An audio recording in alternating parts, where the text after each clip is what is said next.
So yun guys, buksan na natin yung magigisa tayo ng sili. After natin igigisa, susunod natin itong puro breast chicken, no? Tapos lalagyan natin ng broccoli at cauliflower. Tawin? So tara guys, gigisa na natin. So guys, gigisa na natin breast chicken. Ayan.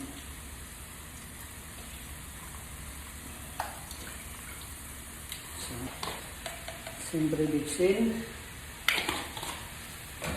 Meron tayo ng konting asin.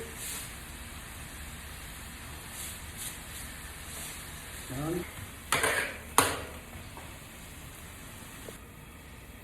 Yun, uduluto na yung chicken natin. Lalagyan na tayo ng konting oyster sauce. Kunti lang yan, ha.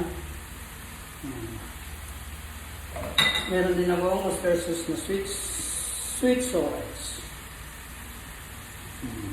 Marami na. Tubig, ha. Kasi maglalagay pa tayo mamaya ng broccoli at cauliflower. Okay? So yun guys, bubuksan natin. Medyo mapit na. Nalagay na natin yung cauliflower, no? Ang cauliflower pala guys looks like a white version of broccoli. Parang din to, simple vegetable pa rin yan. So unahin natin to kasi medyo matigas-tigas to. Yan. Diba? Yun. Natin. Tapos siyempre sunod natin yung na natin. Kasi magtutubig pa to eh. Tutubig pa.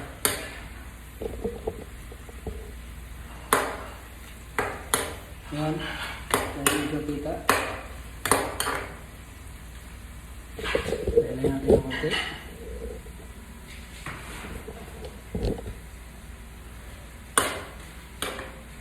So, sunod na natin yung broccoli, no? Broccoli guys, meron tong tawag nito, vitamin E, C, and K sa broccoli, no? Dami itong minerals, kaya kumain kayo ng broccoli. Huwag naman araw-araw kasi medyo may kamahalan na rin. So yun, lalagay na natin, tapos tutubig yan, tapos takpan na natin ng 5 minutes. Saka natin haluin na rin. Haluin natin kunti. So yun.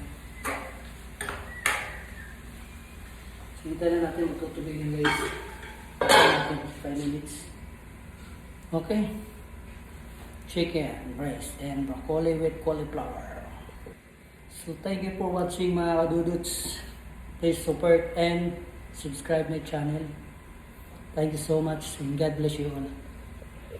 Babu!